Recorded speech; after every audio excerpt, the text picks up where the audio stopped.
नमस्कार दोस्तों, स्वागत है आपका हमारे प्लेटफॉर्म भावना एज क्वेश्चन हब पे।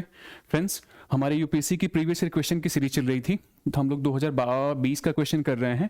1 से लेकर हम लोगों ने 50 तक क्वेश्चन कर लिए हैं। आज उसके आगे शुरू करते हैं। सीधा शुरू करते हैं 51 से।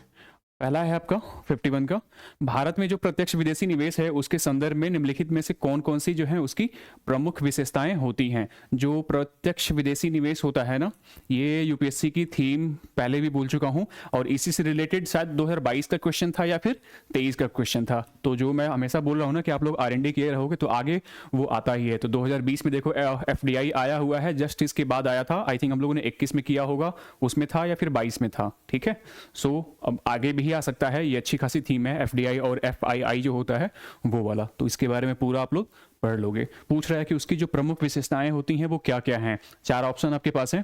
पहला है, यह मूलतः किसी सूचीबद्ध कंपनी में पूंजीगत साधनों द्वारा किए जाने वाला निवेश है। पता होना चाहिए कि यह जो होता है ना, सिर्फ और सिर्फ सूचीबद्ध कंपनियों तक लिमिटेड नहीं होता है। जो गैर सूचीबद्ध होती है ना, वहां पे भी हो सकता है। It is the investment through capital instrument. Essentially जो ये वाले वर्ड होते हैं ना, इनको भी अपनी कॉपी में नोट कर लीजिए। जो हम लोग बात करते हैं ना कि जो एक्सट्रीम वर्ड्स होते हैं उन पे आप लोग जरा ध्यान दोगे, तो अगर वो एक्सट्रीम वर्ड आपके स्टेटमेंट में आ जाते हैं तो वो स्टेटमेंट गलत हो जाता है। ठीक है, सो पहला तो या तो पता होना चाहिए था, या फिर अगर गेस करते ना आप तो गलत कर सकते थे। किस वजह से?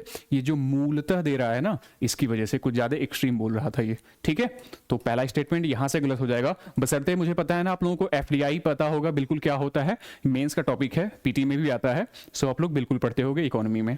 अगला, यह मुख्यतः ऋण सृजित न करने वाला पूंजीगत प्रवाह है। यस, जो FDI होती है पूंजी प्रवाह होता है, और कैसा प्रवाह होता है? जिससे जो होती है ना, ऋण सृजन नहीं होता है। यस, बिल्कुल यही इसका आंसर है। वैसे भी जब देखोगे ना, जो मैंने बात किया था कि 4 में से आप ना देखोगे कि कौन सा 2 है जिसकी थीम थोड़ी मैच कर रही है। तो जरा देख लो आप, ये वाला B और C वाला जब देखोगे आप ना, चारों ऑप्शन पढ़ लोगे, फिर देखोगे किसकी थीम मैच कर रही थी।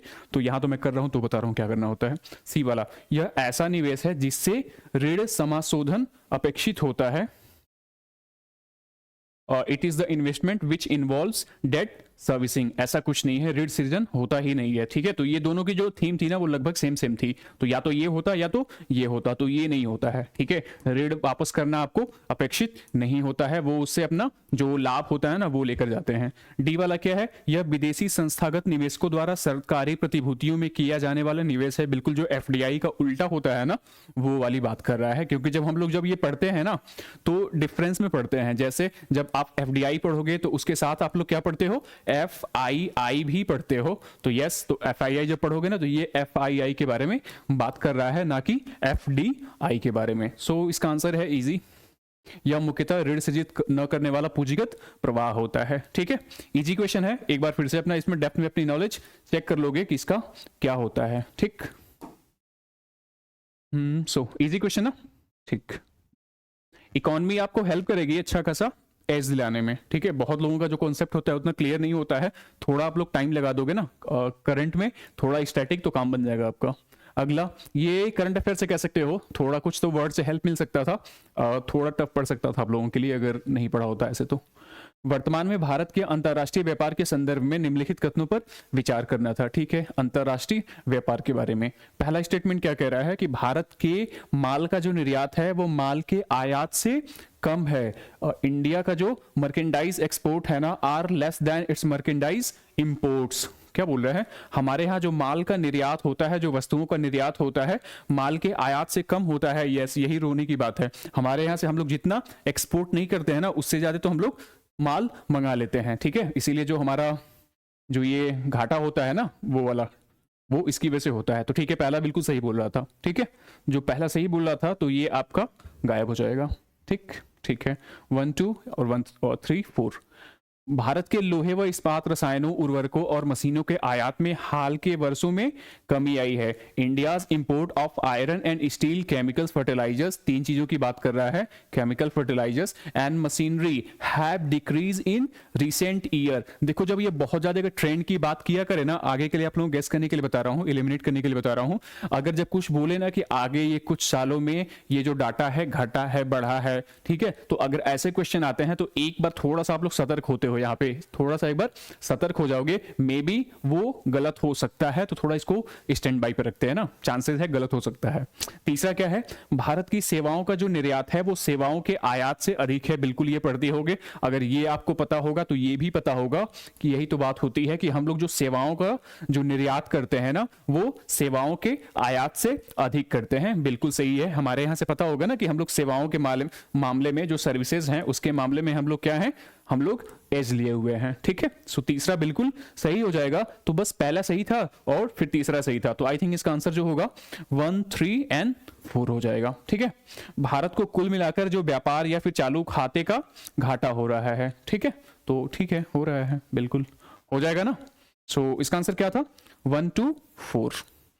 कई बार देखो हम लोग जो 1, 2 का 4 1, 2 का 4 बोल रहे हैं ना, बहुत बार 1, 2 का 4 हो रहा है।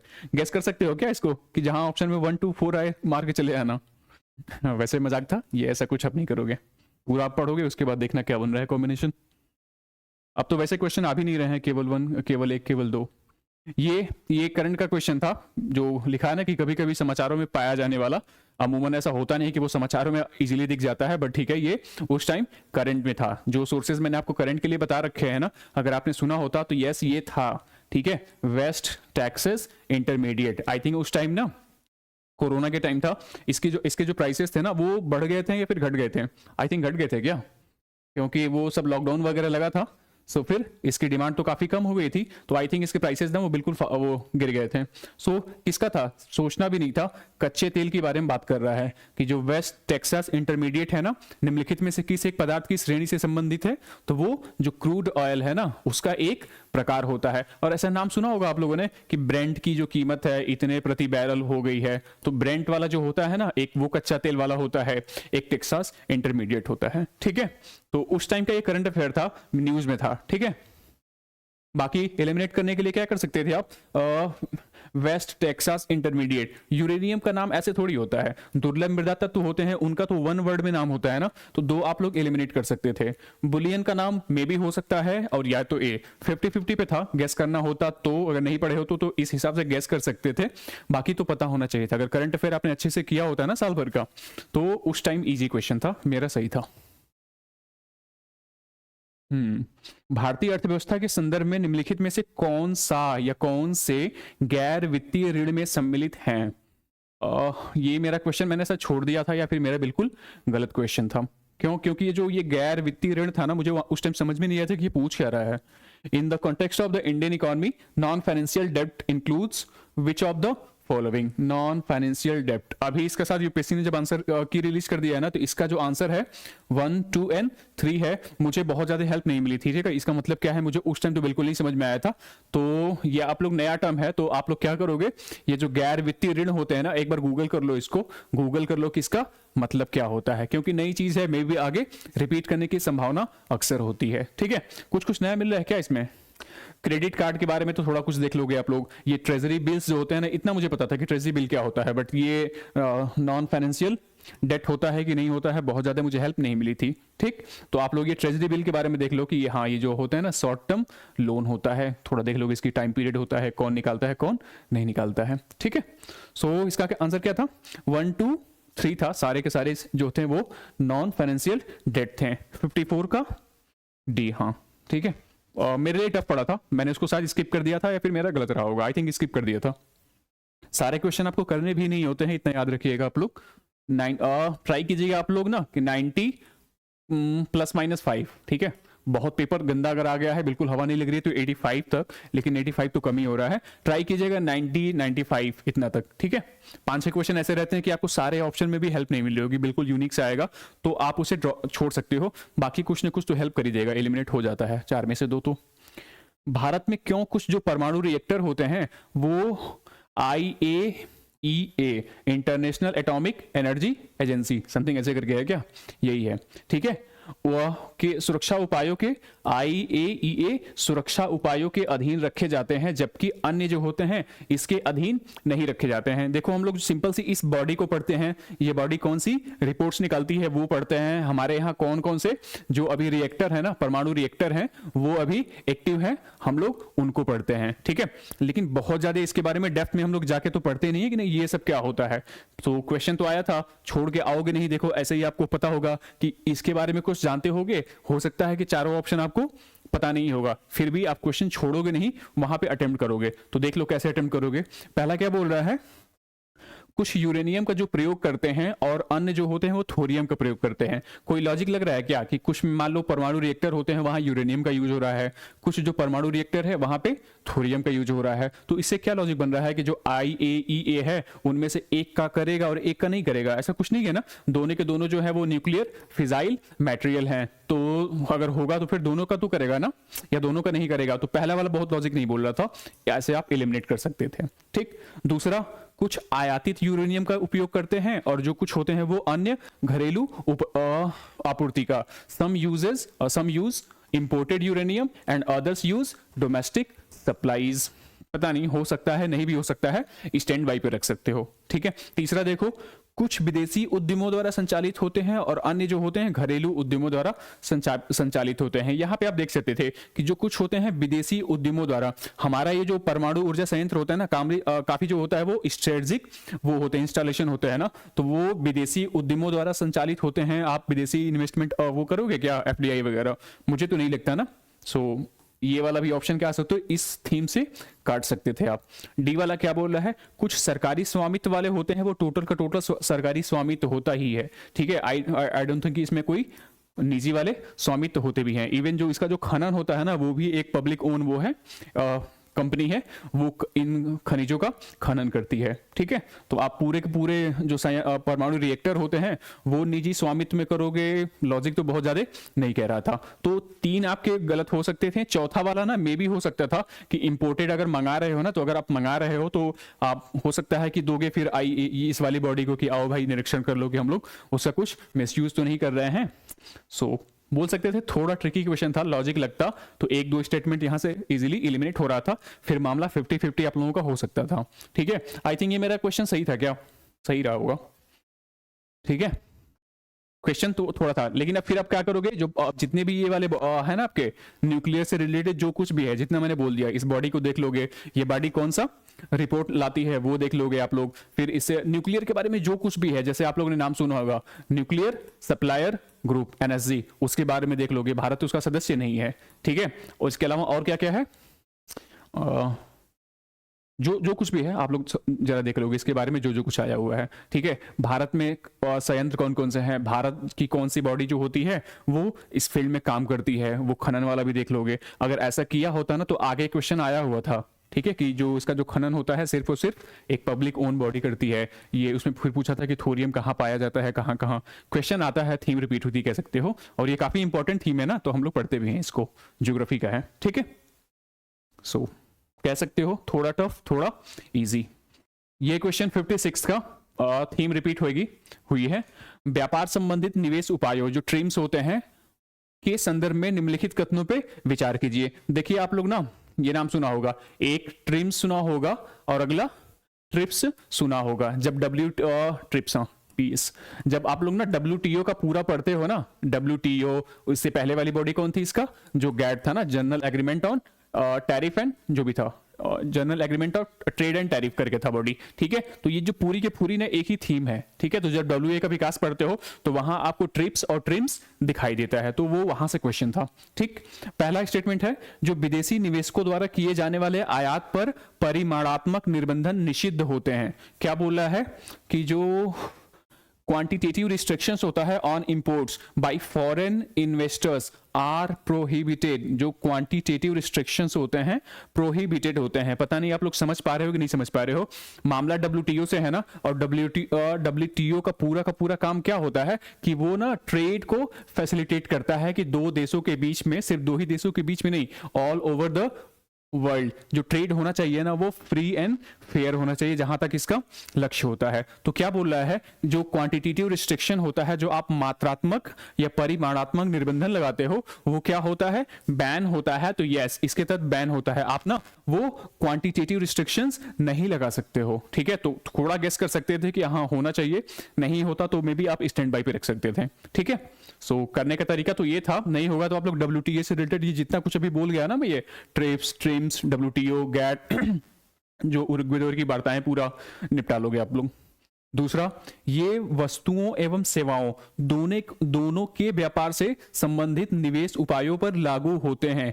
ध्यान, अच्छा देखो, आपको दूसरा स्टेटमेंट पढ़ रहे हो ना, तो जोर किस पे दे रहा है, ये क्या बोल रहा है कि ये वस्तुओं और सेवाओं दोनों के व्यापार से संबंधित होते हैं। सो पेंच ना यहीं से फंसा था, वस्तुओं और सेवाओं दोनों के व्यापार से संबंधित होते हैं। अगर आपने पढ़ा होता ना तो फिर आपको पता चलता कि जो ये ट्रिम्स है ना, सिर्फ और सिर्फ वस्तुओं के व्यापार से संबंधित है, क्योंकि जो भी काम हुआ था ना, ये ट्रिम्स वाली बॉडी जो है ना, वो ट्रिप्स से पहले की है, गैट से रिलेटेड है। तो ये तब ना सेवाओं का कॉन्सेप्ट नहीं आया था, सेवाओं का तो कॉन्सेप्ट आया था वो 1991 के बाद मामला आया था, ठीक है। जब WTO का फॉर्मेशन हुआ था तब जाके सर्विसेज उसमें इंक्लूड हुई थी। तो यही दूसरा वाला पेज था। अगर एलिमिनेट करना होता तो देख लेते कि हाँ, ये जो जोड़ दे रहा है ना कि वस्तुओं और सेवाओं के दोनों के, तो जो ये दोनों को बोल रहा था ना, तो चांसेस हो सकता है ना कि या तो एक सही होगा या तो दूसरा सही होगा ना। सो इस मामले से गेस कर सकते थे, एलिमिनेट कर सकते थे, बशर्ते पता होना चाहिए था, ठीक है।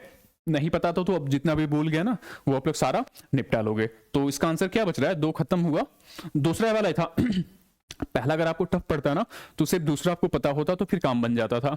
तो इसका आंसर क्या है, 1 और 3 है ना। ये विदेशी निवेश के नियमन से संबंधित नहीं है। अच्छा, इन्वेस्टमेंट फॉरेन इन्वेस्टमेंट से संबंधित नहीं है। तो ये ट्रिम्स, क्या नाम है, ट्रिम्स वाली बॉडी है। बाकी जो है ना ये इन्वेस्टमेंट वाला जो भी मामला है ना, वो आई थिंक वो ट्रिप्स के अंतर्गत आया था, ठीक है, WTO के बाद। तो आप लोग अपने कॉन्सेप्ट यहां से क्लियर कर लोगे। करने का तरीका मैंने बता दिया था कि मैंने सिर्फ दूसरा पकड़ा था, दूसरा पकड़ के एलिमिनेट कर दिया था, ठीक है। 57, यदि जो RBI है वो प्रसारवादी मौद्रिक नीति का अनुसरण करने का निर्णय लेता है तो वह निम्नलिखित में से क्या नहीं करेगा, ठीक, क्या नहीं करेगा। कौन सी नीति अपना रहा है, प्रसारवादी नीति। क्या किया था हम लोगों ने, 21-22 में कुछ किया था ना, 21-22 और 23 आई थिंक ना यही थीम रिपीट हुई थी। क्या है, RBI है, RBI कौन सी प्रसारवादी नीति अपनाएगा, संकुचनवादी नीति अपनाएगा, मंदी होगी तो क्या अपनाएगा, अगर इसमें मुद्रास्फीति आएगी तो क्या अपनाएगा, यही थीम चलता रहता है ना, 4 यही जो है इन्हीं से क्वेश्चन पूछता है। तो अब बिल्कुल आपको पता होना चाहिए था कि अगर क्या है प्रसारवादी मौद्रिक नीति का अनुसरण करने वाला होता है तो फिर क्या क्या नहीं करेगा। तो देख लो कि इसमें से कौन सा जो है फिर वो संकुचनकारी है। तो क्या बोल रहा है कि जो वैधानिक तरलता अनुपात को घटाकर उसे अनुकूलित करना, cut and optimise the statutory liquidity ratio. जो SLR होता है क्या उसको कम करेगा अगर वो प्रसारवादी नीति का अनुसरण कर रहा है। तो यस, आपको पता होगा ना कि यही करेगा। यस, SLR या जो CRR होता है ना उसको बिल्कुल कम करेगा। तो ठीक है, पहला तो करेगा, लेकिन क्वेश्चन क्या पूछा है आपसे कि कौन सा काम नहीं करेगा। तो यानी कि जहां जहां पहला वाला है ना वो तो फिर नहीं हो सकता, पहले से आंसर आ गया आपका, ठीक है। तो जहां जहां पहला है वो तो करेगा, तो यानी कि वो आंसर में तो हो ही नहीं सकता है, ठीक है। तो बचा आपका क्या, केवल 2, यानी कि सिर्फ दूसरा वाला स्टेप है ना वो नहीं उठाएगा, ठीक है, बाकी 2 उठाएगा। तो पहला वाला तो करेगा ही करेगा। सीमांत अस्थाई जो सुविधा दर को बढ़ाएगा, यस, ठीक है, यही वाला काम नहीं करेगा। अब सोचो लोन लेना महंगा क्यों करेगा, उसको तो मार्केट में पैसा डालना है ना। तो जब पैसा डालना है तो फिर क्या करेगा, जो ये मार्जिनल स्टैंडिंग फैसिलिटी रेट है, MSFR है, जो ओवरलाइट लोन की सुविधा है ना, उसको क्या करेगा वो तो क्या करेगा, कम कर देगा ना, तभी तो मार्केट में पैसा जाएगा। सो दूसरा काम नहीं करेगा। तो वही पूछा हुआ है कि क्या नहीं करेगा। सो तो आप लोग ये वाली जो थीम है ना, प्रसारवादी, संकुचनकारी जो भी है वो आप लोग अच्छे से कर लोगे। SLR जो है, SLR का वो पूरा कॉन्सेप्ट देख लोगे। जब SLR का देखोगे तो CRR एक बार देख लोगे आप लोग। फिर क्या है ये MSFR जो है ओवरनाइट लोन, उसको जरा देख लोगे आप लोग। बैंक दर को घटाना और रेपो रेट को भी घटाना, ये तो काम करेगा ही करेगा। तो एक बार बैंक रेट का कॉन्सेप्ट देख लोगे, रेपो रेट का देख लोगे, फिर रिवर्स रेपो रेट का देख लोगे। यही होता है आपका R&D करने का। तो मतलब ये पूरा जो थीम ही है ना, वो पूरा चैप्टर है, आप लोग कर लोगे, ठीक है। क्वेश्चन तो इजी था बिल्कुल। 1991 के जो आर्थिक उदारीकरण के बाद की जो भारतीय अर्थव्यवस्था है उसके संदर्भ में विचार करना था आपको कि क्या हुआ था क्या नहीं हुआ था। टफ क्वेश्चन था, बहुत ज्यादा हम लोग पढ़ते नहीं है, बस थोड़ा थोड़ा सुन लेते हैं कि जो 1991 के जो आर्थिक उदारीकरण हुआ था, जो एलपीजी रिफॉर्म्स आया था, उसकी बदौलत हमारा जो इकोनॉमी है वो काफी चेंज हुआ था। इकोनॉमी का जो पूरा स्ट्रक्चर है ना वो चेंज हो गया था, हमारी सोसाइटी पूरी चेंज हो गई थी। थोड़ा हम लोग मेंस वाले में पढ़ते हैं कुछ ऐसी थीम वाले में, ठीक है। बिल्कुल, देखते हैं कुछ हेल्प मिल रही है क्या। ऐसे वाले क्वेश्चन में ना उस टाइम तो हेल्प मिल जा रही थी, अभी का जो है सिर्फ केवल 1, केवल 2, केवल 3, केवल 4 है ना, थोड़ा टफ पड़ता है। फिर भी ट्राई करते हैं, उस टाइम तो ये व्यवस्था थी तो अच्छा खासा था। पहला है, शहरी क्षेत्रों में जो श्रमिक की उत्पादकता है वो 2004-2005 की कीमतों पर प्रति श्रमिक, रुपए में बात कर रहा है, में मतलब जो शहरी क्षेत्रों में जो श्रमिक की उत्पादकता है में वृद्धि हुई है, जबकि ग्रामीण क्षेत्रों में इसमें कमी हुई है। पता नहीं, बहुत ज्यादा हेल्प तो यहां से मिल नहीं रही है ना, कि एक जगह शहरी क्षेत्रों में बढ़ा है और दूसरी जगह में कम हुआ है। देखते हैं फिर भी। दूसरा, स्टैंड बाय पे रखें। दूसरा, कार्यबल में जो ग्रामीण क्षेत्रों की प्रतिशत हिस्सेदारी में सतत वृद्धि हुई है। आर्थिक उदारीकरण हुआ है, दूसरा वृद्धि हुई है, लेकिन ये क्या बोला है, सतत रूप से वृद्धि हुई है क्या। अगर देखो ये, हाँ एलिमिनेशन के लिए बता रहा हूं, अब यहां वर्क करे नहीं करे पता नहीं है, बट आगे के लिए मैं बता दे रहा हूं। The percentage share of rural areas in the workforce steadily increased. तो जहां ये स्टीडली की बात करें ना, बिल्कुल सतत रूप से, तो कोई भी चीज होती है ना, खासकर से इकोनॉमी में हो गया, कुछ भी सतत रूप से नहीं होता है। ऐसे ना ग्राफ अगर बनाओगे ना तो ऐसे हमेशा कुछ भी प्रोजेक्शन इसका नहीं होता है। कैसे चलता है, जैसे अपनी हार्ट बीट चलती है ना, ऊपर नीचे ऊपर नीचे ऊपर नीचे, सब कुछ ऐसे ग्रो करता है, ठीक है। तो देखते हैं, मैं तो इसको डाउट में रखूंगा। दूसरा वाला कुछ हो सकता है क्या इसका, देखते हैं। ग्रामीण क्षेत्रों में जो गैर कृषि अर्थव्यवस्था है उसमें वृद्धि हुई है, हाँ ये लगा सकते हो आप।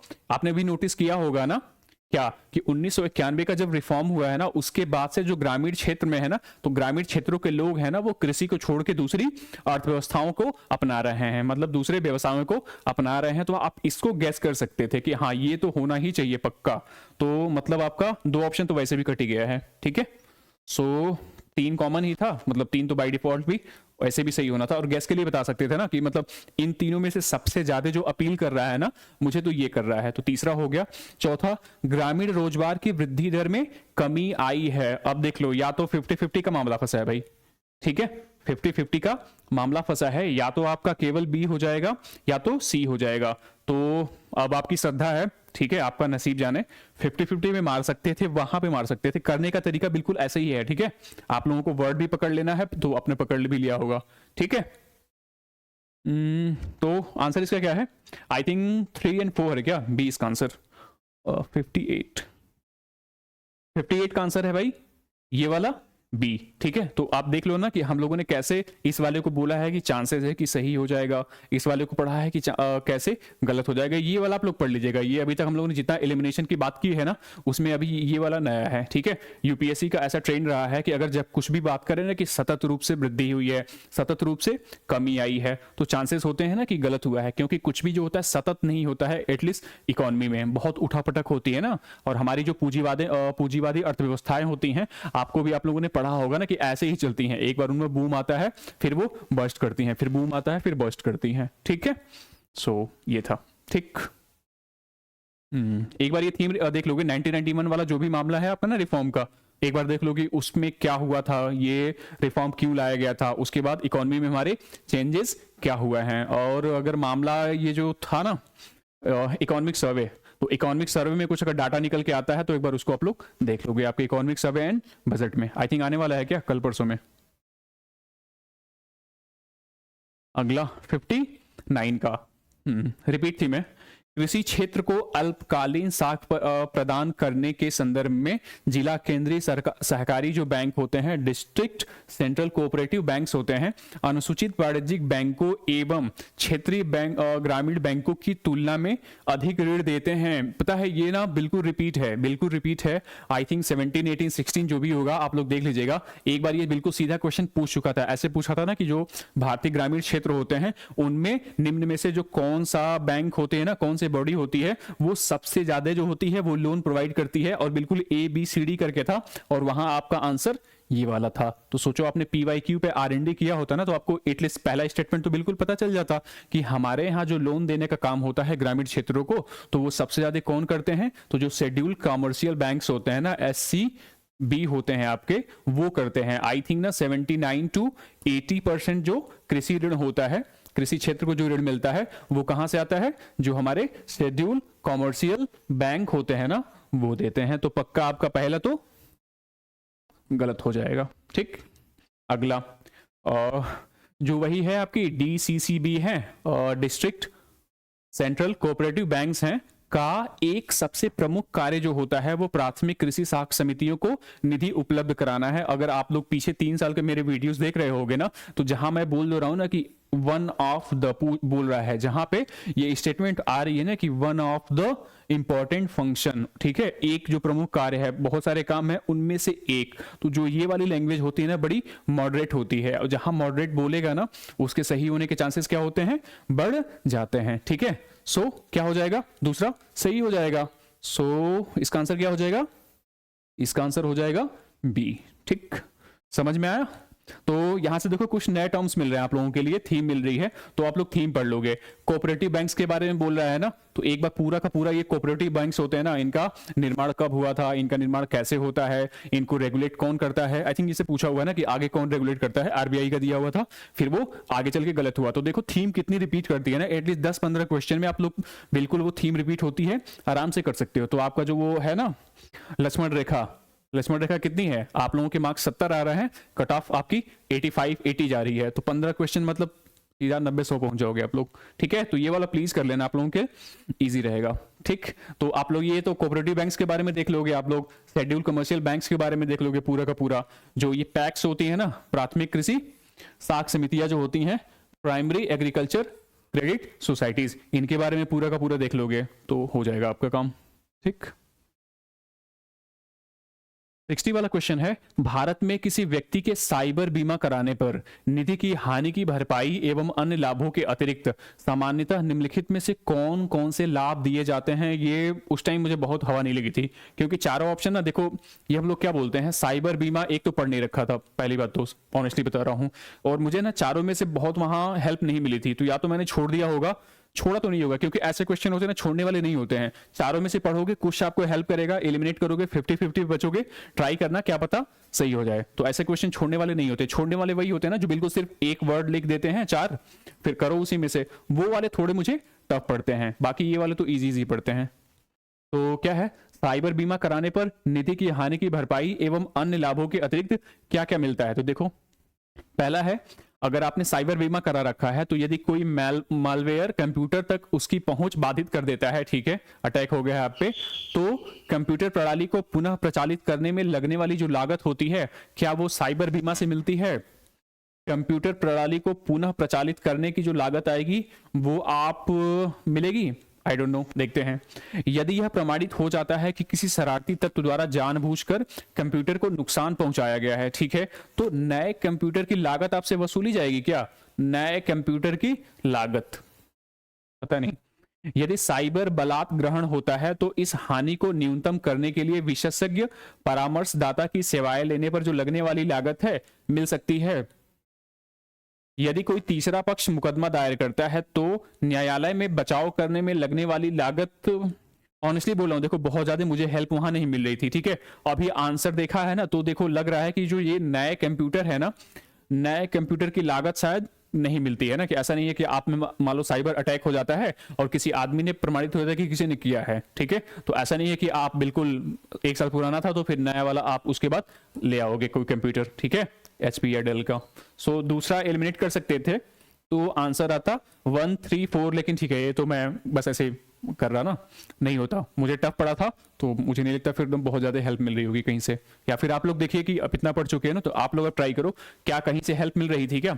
देखो आप लोग अपने पास से भी कर लोगे, एक काम करना ना, मेरे क्वेश्चन करने से पहले ना आप लोग खुद एक बार लेके बैठो, ट्राई करो कि इसका क्या आंसर होना चाहिए, फिर यूपीएससी के आंसर से मैच करो, फिर देखो ना कि यूपीएससी ने अगर किसी स्टेटमेंट को गलत किया है तो उसके गलत करने के पीछे वजह क्या है, किसको पकड़ के उसकी थीम क्या है, ठीक है। तो जैसे ये वाली थीम आ रही है, अभी देखो जैसे मैं बता रहा हूं आपको, सारे के सारे क्वेश्चन कर रहा हूं ना, तो मैं आपको यूपीएससी की थीम ही समझा रहा हूं, जो बोलते हैं ना कि अपने जो पैर होते हैं दूसरे के शूज में डालना, ठीक है, तो पता चल जाएगा कि हाँ वो क्या है, वो क्या सोच रहा है क्या नहीं सोच रहा है। तो ऐसे ही जब पीवाई हम लोग करते हैं ना, पीवाई क्यू करते हैं, उसके आंसर के साथ मैच करते हैं, तो फिर हम लोग रिलेट कर पाते हैं ना, फिर रिलेट कर पाते हैं कि अगर यूपीएससी ने इस स्टेटमेंट को सही माना है तो सही क्यों माना है, इसकी लाइन जो है बहुत जनरल है, बहुत सामान्य सी है। तो कब सामान्य होता है यूपीएससी की नजर में, तो वो कब पता चलेगा, जब आप यूपीएससी के प्रीवियस ईयर के क्वेश्चन करोगे तभी, ठीक है। सो ये थीम थी, ठीक है।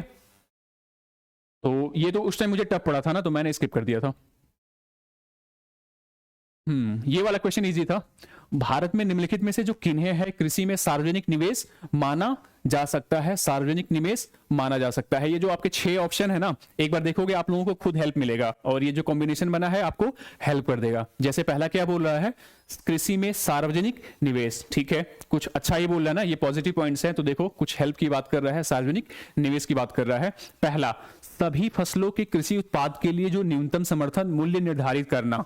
इधर देखो, देखो उस टाइम ना ये जो सार्वजनिक निवेश का मतलब होता है ना, बहुत ज्यादा मुझे क्लियर नहीं था, ठीक है। लेकिन बाय वर्ड अगर आप जाओगे ना, जो हम लोग बात कर रहे हैं कि काफी जनरल बात है या काफी एक्सट्रीम बात है, तो वहां से आपको हेल्प मिल सकती थी। जैसे क्या बोल रहा है, fixing minimum support price for agriculture produce of all crop. आप देखो ऑल क्रॉप, जितनी भी क्रॉप हैं, ठीक है, बिल्कुल मतलब जो बिल्कुल नॉन इसेंशियल है वहां से लेके बिल्कुल इसेंशियल आइटम तक, सबके लिए आप एमएसपी फिक्स कर दो, तो वो क्या पब्लिक इन्वेस्टमेंट माना जाएगा क्या? बहुत यूनिक अजीब सी बात कर दिया ना, तो आप पहले ही पकड़ के एलिमिनेट कर सकते थे, आपका सीधा आंसर आ गया था, ठीक है। पहले तो ऐसे बड़ा मजा आता था, कुछ एक यूनिक सब करो, एलिमिनेट करो, सीधा आंसर आ जाता था। 61 का सी सही आंसर भी था, ठीक है। ये तो देखो ना, देखो 6 में से आपको कितने हेल्प कर रहे थे। पहला मान लो, ठीक है, पहला आप में दिमाग में वहां पे स्ट्राइक नहीं किया, ठीक है, आगे ट्राई करो, क्या पता आगे हेल्प मिल जाए। प्राथमिक कृषि साख समितियां, पैक्स, ये बार बार न्यूज में आ रहा है, एक बार देख लेना भाई पैक्स होती क्या है। जो प्राथमिक कृषि साख समितियों का कंप्यूटरीकरण, ये देखो कुछ अगर जो टेक्नोलॉजिकल डेवलपमेंट की बात कर रहा है ना, जो पूंजीगत निवेश की बात कर रहा है, क्योंकि देखो किसी भी चीज का अगर कंप्यूटरीकरण करते हो, डिजिटलाइजेशन करते हो ना, तो बहुत अच्छी बात है। आप अपनी तरफ से करोगे इसको ना, तो यानी कि यस, इसको सेंस कर रहा है कि ये तो होना चाहिए, ठीक है।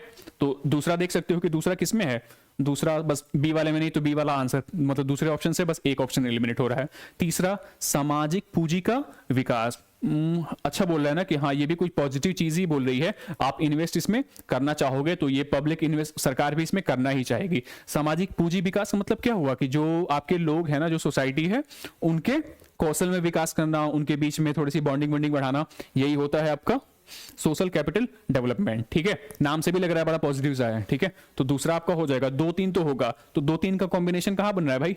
देखो पहला 2-3 का कॉम्बिनेशन यहां नहीं है, 2-3 का कॉम्बिनेशन यहां नहीं है, या तो सी होगा या तो डी होगा। अगला, कृषकों को निशुल्क बिजली की आपूर्ति, बहुत अच्छी बात है क्या? निशुल्क बिजली की आपूर्ति, सरकार पे खर्चा बढ़ जाएगा, निशुल्क बिजली कर दोगे तो वो लोग अपनी मनमानी करेंगे, कुछ भी करेंगे, पूरा पानी पानी चला के भर देंगे, ठीक है। कहां पे होता है, जो आपका पंजाब वाले रीजन में, जो ग्रीन रेवोल्यूशन से पहले वाला ग्रीन रेवोल्यूशन वाला रीजन है ना, वहां तो यही हुआ था ना, लोगों ने बहुत ज्यादा खाद पानी पे बिजली पे सब्सिडी दी थी, तो पूरा पानी भर देते हैं, फिर वो ओवर ड्रेनिंग हो जाती है, सिंचाई बहुत ज्यादा कर देते हैं, तो अभी वहां पे लवणीयता जो है ना, क्षारीयता वो मृदा की बढ़ रही है। तो बहुत अच्छी बात नहीं है कि निःशुल्क बिजली प्रोवाइड कर दोगे आप, ठीक है। लोगों के हाथ में जो होता है ना सब्सिडी प्रोवाइड करना बहुत ज्यादा, वो क्या होता है, बैसाखी पकड़ाने जैसा होता है। तो मुझे तो नहीं लगता चौथा होगा भी, तो बस चौथा ही पकड़ के एलिमिनेट कर दो। सोचो मतलब 3-4 स्टेटमेंट तो बोल रहा था कि एलिमिनेट कर सकते थे। पांचवा क्या बोल रहा है, बैंकिंग प्रणाली द्वारा कृषि ऋण की माफी, बहुत अच्छी बात है क्या, कृषि ऋण की माफी। ये ना सारे के सारे जो होते हैं ना, शॉर्ट टर्म पॉलिटिक्स के चोचले होते हैं, ठीक है। माफी का मतलब क्या हुआ कि आपने किसान को उतना योग्य बनाया ही नहीं है कि वो बेचारा जो ऋण लिया हुआ है उसकी पुनः पूर्ति कर चुके, उसकी वो अदायगी कर सके, तो ये तो गलत बात है ना, तो वो भी नहीं करोगे। छठा वाला क्या बोल रहा है, सरकारों द्वारा शीतगार सुविधाओं को स्थापित करना, ये अच्छी बात है, ठीक है। सो देख लो 2, 3 और 6 हो जाएगा इसका आंसर। इजी क्वेश्चन, आप लोग अगर रिलेट कर पा रहे हो कि नहीं कर पा रहे हो, तो ऐसे ही देखो, ऐसे ही चीजें पकड़ते हैं। मैंने भी बहुत ज्यादा नहीं पढ़ रखा था, बट उसके बाद भी किया ना, और जो जितने लोग भी करते हैं, जिनके भी मार्क्स ठीक ठाक आते हैं ना, ऐसे ही पकड़ के करते हैं। तो आप लोग भी यही थिंकिंग अपने आप में डेवलप करो, ये पूरा जो सेशन है उसको लेने का यही उद्देश्य है, ठीक है।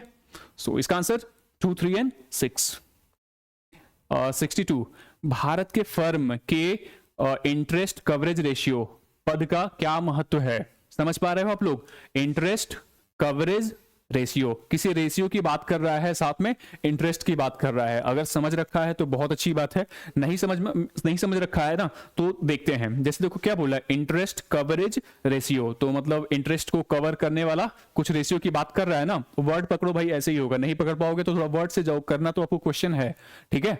तो यही वाला है। इसका मतलब क्या होता है, जैसे अगर अभी गूगल कर लोगे ना तो इसका मतलब यही होता है कि मान लो किसी फर्म ने मार्केट से लोन ले रखा है, ठीक है, तो उस लोन पे जो ब्याज बन रही है ना, क्या वो उसकी स्थिति इतनी अच्छी है कि वो उसके ब्याज की अदायगी जो है वो टाइम टू टाइम कर पाएगी? वो इंटरेस्ट कवरेज रेशियो वही होता है, ठीक है। तो देखे हैं, अगर मान लो नहीं भी पता था ना तो बस इतना याद रखो, इंटरेस्ट कवरेज रेशियो कुछ ना कुछ ऐसा बात कर रहा है ना कि जो आगे इंटरेस्ट को कवर करेगा कि नहीं करेगा। इसी थीम को पकड़ के चलो, अभी देख लो, हेल्प मिल जाएगी। पहला क्या बोल रहा है कि ये जो रेशियो होता है यह उस फर्म जिसे बैंक ऋण देने जा रहा है के वर्तमान जोखिम को समझने में मदद करता है। इधर देखो, बहुत सोचने की बात नहीं है, सिंपल सा बोल रहा है ना कि जो ये इंटरेस्ट कवरेज रेशियो होता है वो जोखिम को समझने में हेल्प करेगा कि नहीं करेगा। कोई रेशियो है, बिल्कुल कर सकता है ना। मुझे तो पता नहीं क्यों अंदर से आवाज आ रही थी कि बिल्कुल करेगा, ठीक है, बहुत ज्यादा वो जोर दे के बोल भी नहीं रहा था, बहुत जनरल सी बात है। अगला, यह उस फर्म जिसे बैंक ऋण देने जा रहा है, वही रिपीट है, कि आने वाले जोखिम के मूल्यांकन में मदद कर सकता है। दोनों सेम ही सेम तो बोल रहा है, ठीक है। उसके जोखिम को समझने में मदद कर सकता है, बिल्कुल कर सकता है, ठीक है। जोखिम के मूल्यांकन को मदद कर सकता है, दोनों सेम सेम है, क्या डिफरेंस है, ठीक है। तो 1 2 तो हो जाएगा, दो ऑप्शन आपके एलिमिनेट हो जाएंगे, या तो 1 2 या फिर 1 2 3। ऑप्शन देखो, जो उधार लेने वाली फर्म का जो ब्याज व्याप्ति अनुपात है वही आपका जो इंटरेस्ट कवरेज रेशियो है, जितना अधिक होगा उसके ऋण समाशोधन की क्षमता जो होगी उतनी ही खराब होगी। अच्छा बोला है कि खराब बोला है भाई? नहीं लग रहा है कि ये जो कवरेज रेशियो जितना ही अधिक होगा, क्या उसकी ऋण चुकाने की क्षमता कम होगी? मुझे तो ना इनवर्स लग रहा है, ठीक है। और यही मुझे बड़ा अजीब लगा था, 2 पॉइंट मुझे बहुत जनरल लगे थे। तीसरा वाला जो उस टाइम था ना बड़ा, वो उल्टा मुझे लग रहा है कि उल्टा ही सेंस कर रहा है ना, कि कवरेज रेशियो जितना अधिक होगा तो चांसेस होंगे ना कि वो और ज्यादा पे कर पाएगा टाइमली। सो मैंने इसको पकड़ के एलिमिनेट कीजिएगा। लैंग्वेज पढ़िए, क्या आपको अंदर से यही आवाज आ रही है कि हाँ तीसरा तो गलत लग रहा है मुझे और 1 2 सही हो रहा है, ठीक है। तो अगर आपको अंदर से आवाज आ रही है सही ना, तो मतलब आपने यूपीएससी के लैंग्वेज को समझ लिया है, ठीक। सो इसका आंसर ये था। एक बार टर्म देख लो कि भाई इंटरेस्ट कवरेज रेशियो होता क्या है अच्छे से। हाल के बीते दिनों में जो निम्नलिखित में से जो कौन से कारक हैं या फिर कौन सी नीतियां हैं भारत में चावल के मूल्य को प्रभावित कर रही हैं? लैंग्वेज देखिए, भारत में जो चावल का मूल्य है वो प्रभावित कर रही है। प्रभावित करने का मतलब या तो कम भी हो सकता है या तो ज्यादा भी हो सकता है, ठीक है। ऊपर नीचे भी बात कर रहा है, तो सिंपल सा प्रभावित होने की बात कर रहा है ना। तो प्रभाव होता है ना तो बहुत छोटी छोटी चीजों से भी पड़ सकता है, तो बहुत ज्यादा माथा बच्ची मत कीजिएगा आप लोग। इधर देखो, अब देखो क्या है, प्रभावित है ना। तो पहला, क्या जो एमएसपी होगा, मिनिमम सपोर्ट प्राइस होगा, उससे जो किसी चीज का मूल्य है, किसी फसल का मूल्य है, प्रभावित होगा? बिल्कुल होगा, आपको भी पता होगा ना, हम लोग पढ़ते भी हैं, ठीक है। मान लो, समझाऊं, जिसका मान लो एमएसपी, अगर किसी चीज का चावल का जो है उत्पादन बढ़वाना है, ठीक है, तो उत्पादन बढ़वाना है तो क्या करोगे आप लोग? एमएसपी ज्यादा दे दो जरा सा। किसानों को जब एमएसपी दे दोगे तो प्रोत्साहन मिलेगा ना। एमएसपी बढ़ा दो, तो एमएसपी जब बढ़ा दोगे तो किसान उसका प्रोडक्शन ज्यादा कर देगा, प्रोडक्शन करेगा तो मार्केट में सप्लाई बढ़ जाएगी, मार्केट में जब सप्लाई बढ़ जाएगी तो उस चीज का प्राइस क्या हो जाएगा? कम हो जाएगा, ठीक है। तो प्रभावित तो हो ही सकता है ना, इसके पीछे लॉजिक ना पता हो तो भी। सरकार द्वारा व्यापार करना, जाहिर सी बात है, सरकार मान लो चावल का एक्सपोर्ट ज्यादा कर दे रही है, ठीक है, तो मार्केट में हमारे यहाँ कम हो जाएगा, फिर हमारे लिए महंगा हो जाएगा, होता ही है, ठीक। सरकार द्वारा भंडारण करना, सरकार ज्यादा स्टोर कर लेती है। मान लो मार्केट में चावल का जो प्राइस है बिल्कुल कम हुआ है, किसान बिल्कुल परेशान है कि बेचे क्यों, जब मतलब जितनी तो भर्ती लगा दी है उससे ज्यादा, उससे कम तो मार्केट में पैसा मिल रहा है। तो सरकार क्या करेगी? सरकार जो है ना वो सारा का सारा जो ओपन मार्केट ऑपरेशन होता है, सेल होती है, उसके तहत क्या करेगी? सारा का सारा चावल खरीद लेगी। जब चावल खरीद लेगी तो फिर क्या हो जाएगा? मार्केट में चावल कम हो जाएगा। चावल जब कम हो जाएगा तो फिर उसके प्राइस जो होंगे ऊपर हो जाएंगे। तो यस होता है, सिंपल सा बोल रहा है ना कि प्रभावित हो सकती है, ऐसे ही होता है, ठीक है। सब्सिडीज दे दो, वही काम होता है, एमएसपी जैसा काम, ठीक है। तो प्रभावित जो होता है ना, बहुत सोचना मत, सबसे प्रभाव पड़ सकता है, ठीक है।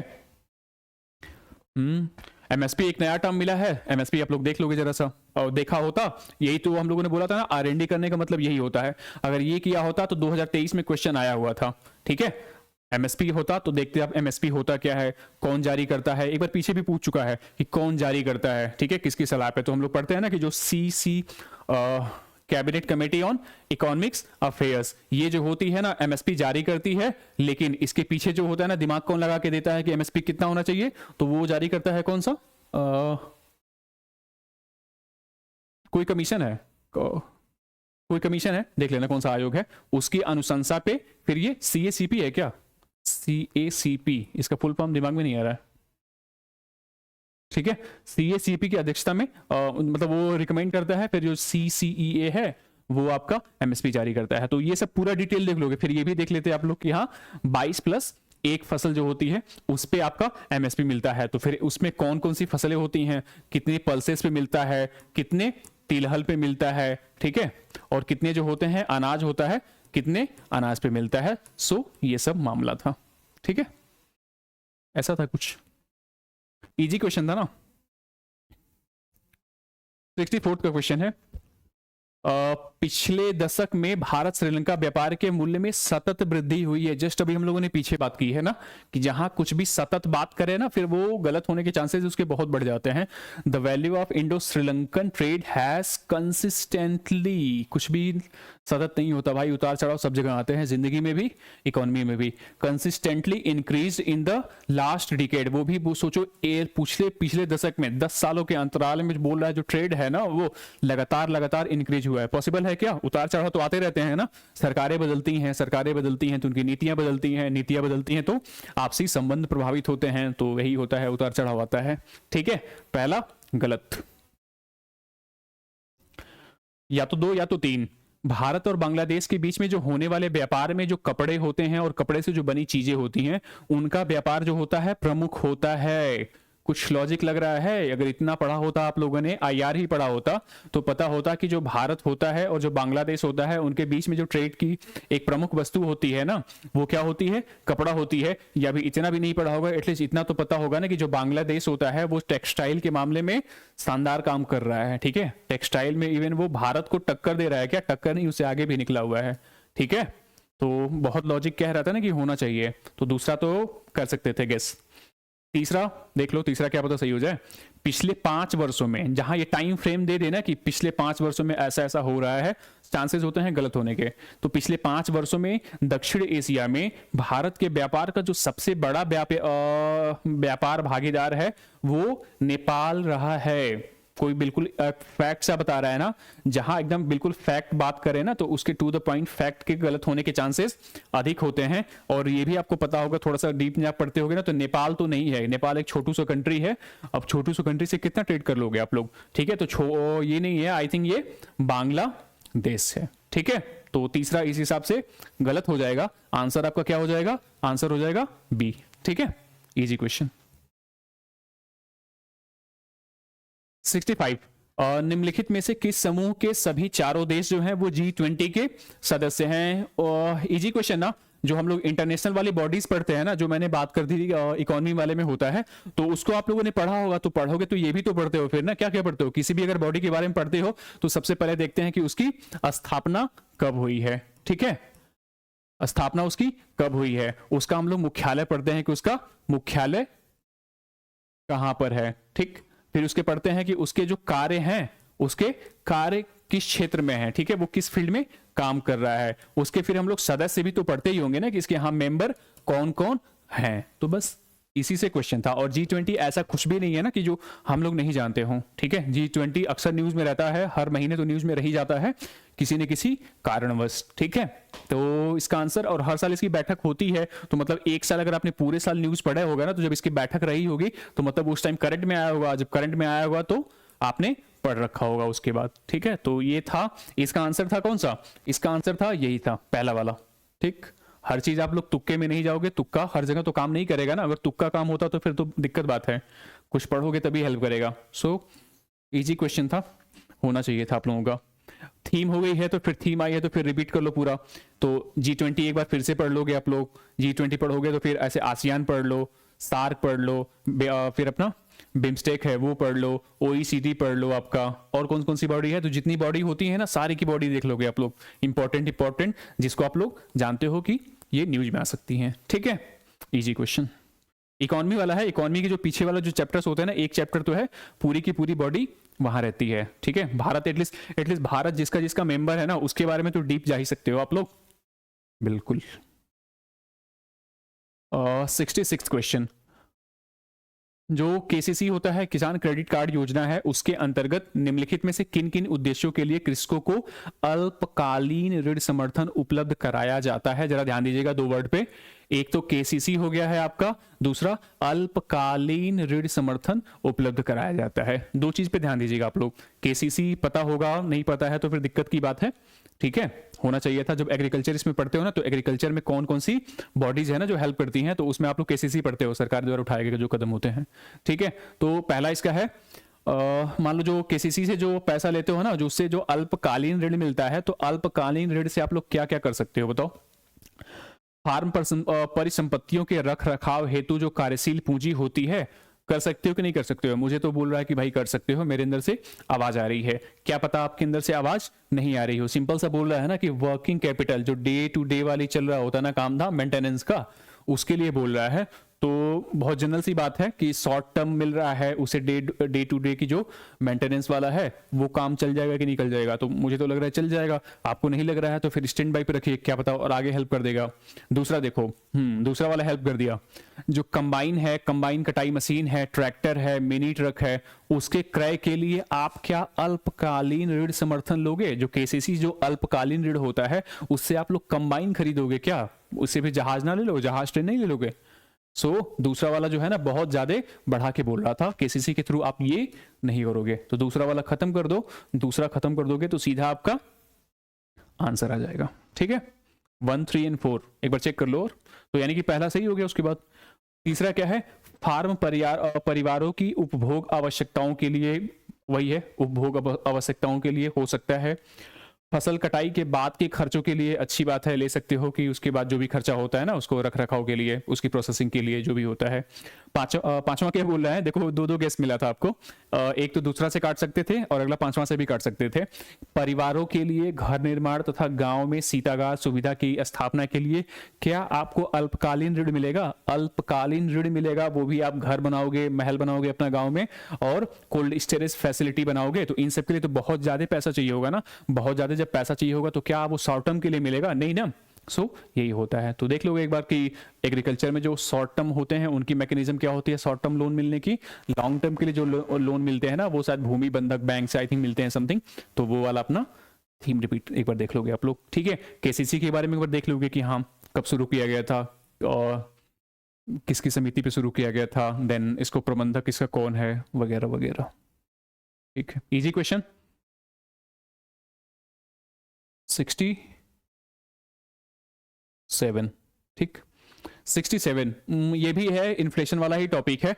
इन्फ्लेशन वाला टॉपिक है, छोटा सा टॉपिक है, हर साल रिपीट करता है कुछ न कुछ, तो पढ़ लेना चाहिए था आप लोगों को, पढ़ा भी होगा। पहला स्टेटमेंट क्या है?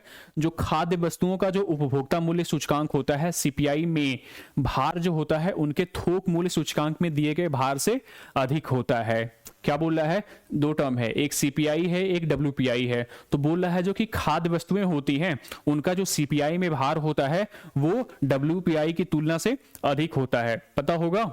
यस, जो सीपीआई होता है ना उसमें जो फूड आइटम्स होते हैं उनके जो उनका वेटेज होता है ना अधिक होता है। पता होना चाहिए था, हर चीज तुक्के में तो आप नहीं मारोगे, कुछ तो पढ़ोगे भाई।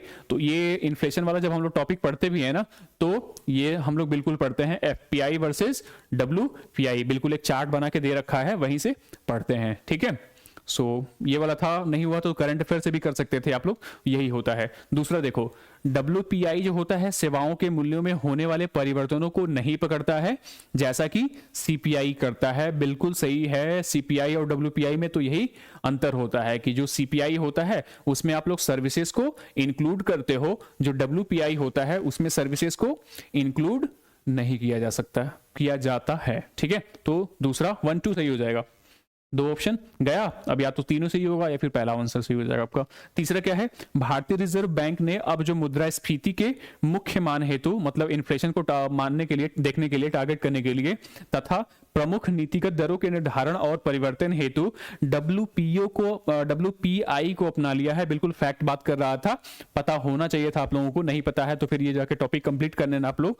जो CPI जो होता है ना, CPI जो संयुक्त होता है उसको टारगेट करता है, ठीक है, उसको लक्षित करता है RBI, ठीक है। तो तीसरा फैक्ट पता होना चाहिए था भाई, नहीं पता है तो ये टॉपिक जाके एक बार अपना लोग पढ़ लेना, ठीक है। इजी क्वेश्चन था अगर पढ़ा होता तो। 68 का, नदी है कहां जाके मिलती है, बिल्कुल बेसिक मैपिंग है जो हम लोगों ने बात की थी ना कि मैप से जो क्वेश्चन आ रहे हैं ना, मैप से दो टाइप के क्वेश्चन होते हैं। एक तो बिल्कुल समझ लो इसका स्टैटिक मैप होता है, एक स्टैटिक मैप होता है, दूसरा जो होता है ना वो करंट अफेयर के साथ जुड़ के आता है, ठीक है, कि प्लेसेस वगैरह जो न्यूज में होते हैं वो वाला आता है, प्लस जहां भी कुछ भी चल रहा होता है ना उनकी फिर वो बाउंड्रीज वगैरह पूछता है कि किसके साथ टच होती हैं, किसकी नहीं टच होती हैं। तो जो हम लोगों ने स्टैटिक वाले में करते हैं ना, तो मैंने आपको स्टैटिक में क्या बताया था कि मान लो एक दिन आप अफ्रीका उठाओगे, ठीक है, एक दिन अफ्रीका उठाओ, अगले दिन एशिया उठाओ, फिर south America, north America, Europe वगैरह ऐसे उठाओगे, पूरा का पूरा निपटाओगे। मान लो आज अफ्रीका का टर्म है तो अफ्रीका का जो पॉलिटिकल है उसको पूरा अच्छे से देख लोगे कि कौन कौन सी कंट्रीज होती हैं, सबके बॉर्डर एक बार चेक कर लोगे कहाँ कहाँ होता है, कौन जो होती हैं वो सी में खुलती हैं, कौन नहीं खुलती हैं, कौन जो होता है किसी के साथ नहीं शेयर करती हैं। बात समझ में आई? तो यहाँ से पॉलिटिकल वाला कर लोगे, फिर जब फिजिकल की बारी आएगी तो सब कुछ देख लोगे, पर्वत, पठार, नदी, नाले जो कुछ भी हैं सब कुछ आप लोग देख लोगे, झीलों के बारे में। तो अगर ऐसा किया होता आप लोग तो नदी वाला तो करते ही करते हैं ना, तो जब नदी का करते तो आपको पता चल जाता। सारी की सारी जो नदी है ना बिल्कुल इंपॉर्टेंट है, ऐसा कुछ छोटी सी नदी नहीं है कि नहीं दिखेगा। इवन जैसे ही आप ना मैप खोलोगे उस पर्टिकुलर कॉन्टिनेंट का तो आपको दूर से ही, इतना दूर से जब देखोगे ना एटलस का, बिल्कुल दिखेगा कि हाँ ये यहाँ पे नदी गिर रही है, बड़ा बड़ा अक्षरों में लिखा होगा, ठीक है।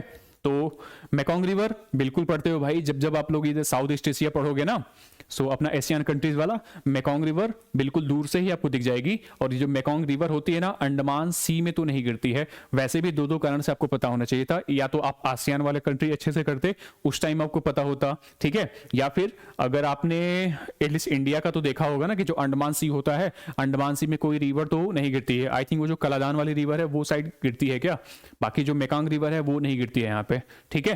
पहला वाला पता होना चाहिए था, नहीं गिरती है, ये चाइना सी में गिरती जाके उधर साउथ चाइना सी के आसपास। थेम्स कोई बताने की जरूरत है, लंदन, ठीक है, कहाँ गिरता है, आयरिश सागर में, बिल्कुल नहीं, इतना सोचो मत, ठीक है, आप लोग किए होते तो आपको हो जाता। देखो ये आपका मान लो वो उधर है ब्रिटेन वाला जो वो है, ठीक है, लंदन इधर इस साइड में पड़ता है और इधर जो होता है वो आपका इंग्लिश चैनल होता है, और आयरिश सी जो होता है आयरलैंड वाला ना वो तो इस साइड है। उल्टा बोल गया, इतना अगर नहीं होता है तो फिर दिक्कत कर रहे हो आप लोग ना। बड़ी रिवर है, पता होना चाहिए था कि कहाँ वो ड्रेन कर रही है। अगला वोल्गा, यस बड़ी रिवर है वोल्गा, देख सकते हो आप लोग, वोल्गा कहाँ गिरती है, वही गिरती है आपके कैस्पियन सी में, ठीक है। कैस्पियन सी में तो कुछ ही रिवर जो गिरती हैं वही तो देखना था, तो यही गिरती है आपकी जो वोल्गा होती है ना, वो कहाँ गिरती है, वोल्गा आपका कैस्पियन सी में गिरती है। तीसरा बिल्कुल सही है। अगला जैम्बेजी जो है बड़ी रिवर है भाई, जैसे ही अफ्रीका का मैच देखोगे ना तो वो अपना छोटा सा कौन सा है, मेडागास्कर है क्या, मेडागास्कर के पास गिरती है जिम्बाब्वे में से होते हुए। तो इसका आंसर क्या था, 3 and 4 था, इजी था, कर लोगे।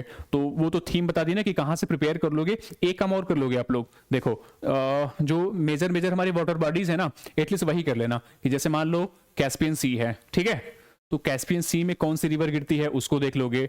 ब्लैक सी है पूछता है, ब्लैक सी में कौन सी रिवर गिरती है उसको एक बार देख लोगे। फिर अपना जो इंडियन ओशन है ना उसमें कौन सी रिवर गिरती है वो देख लोगे। ऊपर बाल्टिक सी है, बाल्टिक सी में कौन सी रिवर गिरती है वो चेक कर लोगे। फिर आपका जो इंग्लिश चैनल है वहां कौन सी रिवर गिरती है वो चेक कर लोगे। मेडिटेरेनियन सी है उसमें तो बहुत बड़ी रिवर गिरती नहीं है, एक वो अपनी नील वाली है वही गिरती है, तो देख लोगे। लेकिन एक बार मेडिटेरेनियन सी का फिर चेक कर लोगे। फिर इधर पैसिफिक में कौन कौन सी गिरती है ये कर लोगे। तो ये थीम है ना, अटलांटिक में कौन गिरती है वो एक बार चेक कर लोगे।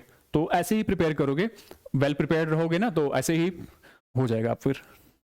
तो इजी क्वेश्चन था उस टाइम के लिए, मैं तो कहूंगा इजी ही था। मे बी अगर ना प्रिपेयर किया होगा तो आपको टफ लगा होगा, आगे के लिए देख लोगे आप लोग ऐसे। अगला, निम्नलिखित कथनों पर विचार कीजिए। सभी अनाजों, दालों एवं तिलहनों का जो न्यूनतम समर्थन मूल्य होता है पर जो खरीद होती है, पर प्रापड़ जो होता है, भारत में किसी भी राज्य या फिर केंद्र शासित प्रदेश में असीमित होता है। क्या बोल रहा है, दो दो वो वाले वर्ड बोल रहे हैं। एमएसपी पे आपने डीप में पढ़ा होगा तो एमएसपी के बारे में आपको पता होगा, नहीं तो फिर क्या होगा, देखो एलिमिनेशन करते हैं। In the case of all cereals, कान खड़े कर लो, all cereals, pulses and oil seeds, the procurement at minimum support price is unlimited in any state of UT of state और UT of India। तीन आपके extreme word नहीं मिल गए, सभी serials के बारे में बोल रहा है, अनलिमिटेड बोल रहा है, एनी बोल रहा है, तो जब तीन एक्सट्रीम वर्ड हो गए ना तो बिना सोचे समझे मार के चले आना गलत, ठीक है, गुड। अगला, अनाजों एवं दालों का जो एमएसपी होता है वो किसी भी राज्य और केंद्र शासित प्रदेश में उस स्तर पर निर्धारित किया जाता है जिस स्तर पर बाजार मूल्य कभी नहीं पहुंच पाते हैं। बिल्कुल गलत बोल रहा है, या तो आपको सिंपल से पता होता या फिर क्या होता, इवन जो एमएसपी हम लोग तय करते हैं ना, तो जो मार्केट प्राइस होता है उससे अधिक होता है, जो बाजार मूल्य होता है ना वो उससे अधिक होता है। पता होना चाहिए था, बेसिक कॉन्सेप्ट है, नहीं है तो फिर देख लेना, या फिर वर्ड पकड़ के गलत कर सकते थे कि in the case of cereals and pulses the MSP is fixed in any state, ठीक है, at the level to which the market prices will never, कभी नहीं, तो ऐसा नहीं है कि कभी नहीं, कभी कभी कुछ हो सकता है, ठीक है, तो गलत हो गया है। आंसर इसका क्या हो जाएगा, ना तो डी, ना तो एक, ना तो दो, ठीक है, इजी क्वेश्चन। एमएसपी से भाई देख लेना पूरा का पूरा क्वेश्चन, हर बार रिपीट करता है, 2023 में रिपीट किया था ना, यही थीम होती है, आरएनडी ऐसे ही करते हैं तो कर पाओगे। तो यूपीएससी को जो अनप्रेडिक्टेबल है ना, प्रेडिक्टेबल ऐसे ही करोगे कि पीछे जो आई है थीम पकड़ो, आरएनडी करो, कुछ ना कुछ तो हेल्प मिलेगी ही मिलेगी। भारतीय अर्थव्यवस्था के संदर्भ में निम्नलिखित कथनों पर विचार कीजिए, ठीक है, जो कॉमर्शियल पेपर होते हैं अल्पकालीन प्रतिभूति रहित वचन पत्र हैं, उस टाइम मुझे बहुत हेल्प नहीं मिली थी, सच बता रहा हूं, पहला छोड़ दो, स्टैंड बाय पे रखो। अगला, जो सर्टिफिकेट ऑफ डिपॉजिट होते हैं भारतीय रिजर्व बैंक द्वारा किसी निगम को निर्गत किए जाने वाला दीर्घकालीन प्रपत्र है, आई डोंट नो, बहुत ज्यादा हेल्प नहीं मिली थी।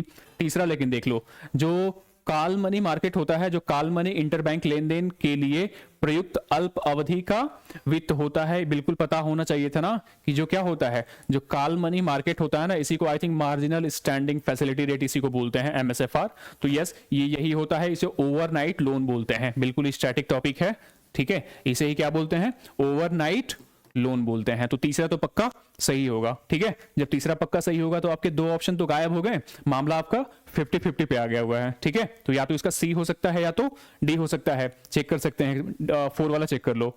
जो जीरो कूपन बॉन्ड होते हैं, जो शून्य कूपन बॉन्ड होते हैं, अनुसूचित व्यापारिक बैंकों द्वारा निगमों को निर्गत किए जाने वाले ब्याज सहित अल्पकालीन बॉन्ड होते हैं। बाय वर्ड जाते हैं ना तो भी आप कर सकते थे, यहां पे देखो क्या लिखा है, जीरो कूपन बॉन्ड, और ये बोल रहा है कि ब्याज सहित होते हैं, कॉन्ट्राडिक्ट नहीं कर रहा है, बिल्कुल अपोजिट बात कर रहा है ना, कि एक तो जीरो कूपन बॉन्ड बोल रहा है और अगला बोल रहा है कि ये ब्याज सहित होते हैं, गलत बोल रहा है। यही अगर कर दोगे ना कि ये ब्याज रहित होते हैं तो सही बोल रहा था, तो चौथा बिल्कुल गलत बोल रहा है। तो चौथा जब गलत बोल रहा है ना तो बस आपका आंसर आ गया 1 और 3, ठीक है, तो इसका आंसर क्या था, इसका आंसर सी था, ठीक।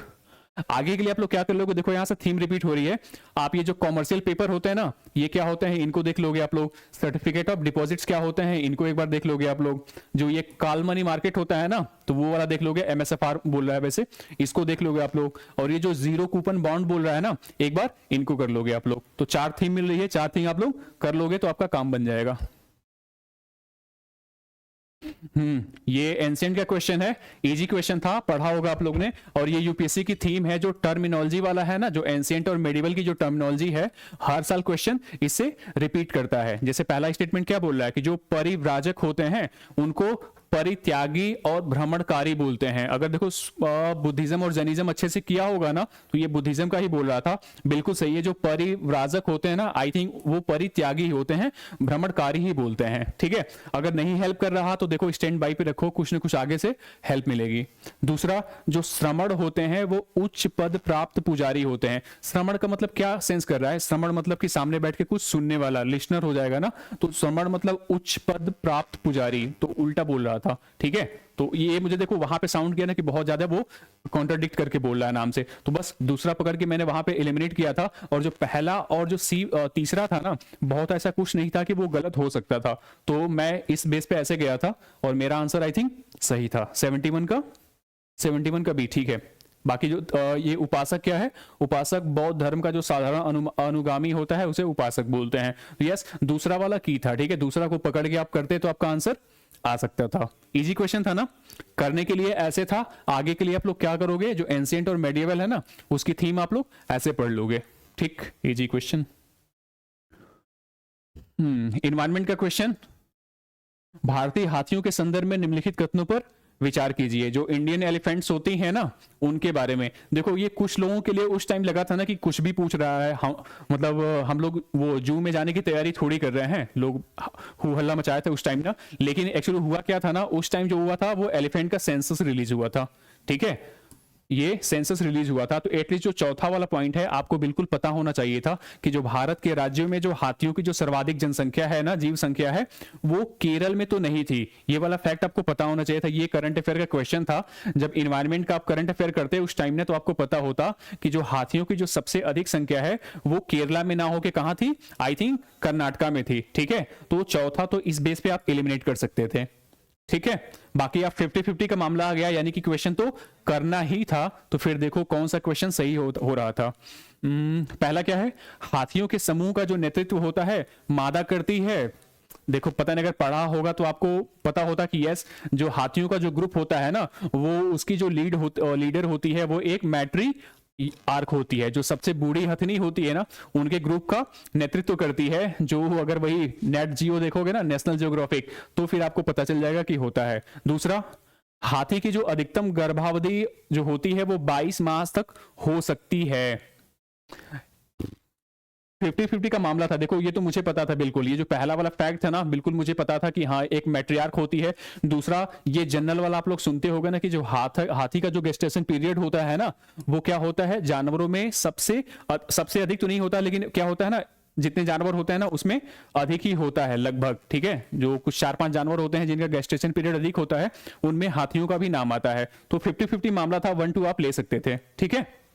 या तो ऐसे गेस कर सकते थे दोनों वाला, और तीसरे वाली की लैंग्वेज भी थी ना, वो एलिमिनेशन में हेल्प कर सकती थी। जैसे क्या बोल रहा है, सामान्यतः जो हाथी में 40 वर्ष की आयु तक ही बच्चे पैदा करने की क्षमता होती है। तो ये जो लिमिटेशन लगा रहा था ना, इसको थोड़ा देखो, इसकी लैंग्वेज पकड़ोगे, an elephant can normally go on calving till the age of 40 only. Yes, ये जो ओनली वाला होता है ना, एक्सट्रीम वर्ड होता है। मैं बोल रहा हूं कि ऐसे पकड़ के आप एलिमिनेट कर सकते हो। तो तीसरा वहां से गायब हो सकता था, मतलब आंसर करने लायक था, ठीक है। तो इसका आंसर क्या होगा, ए होगा 1 और 2। आगे के लिए आप लोग देख लेना, हाथी वाला देख लोगे तो जितने बड़े बड़े जानवर है ना, हाथी हो गया, आपका क्या होगा, टाइगर हो गया, लायन हो गया, वो सब आप लोग चेक कर लोगे एक बार।